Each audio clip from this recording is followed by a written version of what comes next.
लोकसभा चुनाव 2024 को लेकर तैयार हुआ विपक्षी गठबंधन विधानसभा चुनाव में ही ढहता नजर आया। जी हां, विपक्षी एकता की बात करने वाले तमाम नेता एक दूसरे के खिलाफ इस समय बयानबाजी के साथ साथ कैंडिडेट उतारते नजर आए विधानसभा चुनाव में, जो बहुत ही चौंकाने वाली बात है।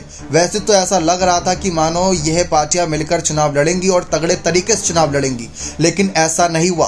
पीएम मोदी के खिलाफ चुनावी रण में उतरने वाले इंडिया अलायंस की पोल तो विधानसभा के असेंबली इलेक्शन में ही खुल गई। लेकिन बात करें कि आखिर इसके पीछे की वजह क्या रही।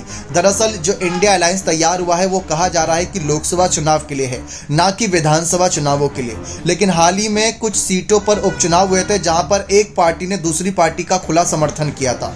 लेकिन वहीं दूसरी तरफ अब जब विधानसभा चुनाव की बारी आई तो कई ऐसी पार्टियां हैं जो आज के वक्त में क्षेत्रीय पार्टी के तौर पर जाने जाती हैं और उनको राष्ट्रीय पार्टी का दर्जा प्राप्त करना, इस वजह से अलग अलग राज्यों में अपने अपने कैंडिडेट उतार रही हैं। और इसी को ध्यान में रखते हुए नीतीश कुमार, अखिलेश यादव और तमाम ऐसे साथी दल हैं जो कांग्रेस के साथ तो हैं, लेकिन बावजूद इसके उन्होंने मध्य प्रदेश और राजस्थान में अपने अपने कैंडिडेट उतार दिए।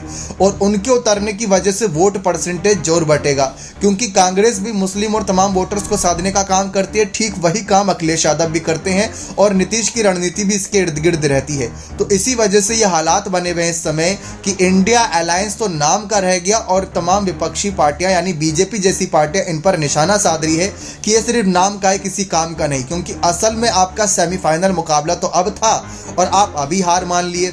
कांग्रेस ने साफ कहा कि आपकी पकड़ मध्य प्रदेश में नहीं है तो आप अपने कैंडिडेट ना उतारिए, लेकिन अखिलेश यादव ने किसी की एक ना सुनी।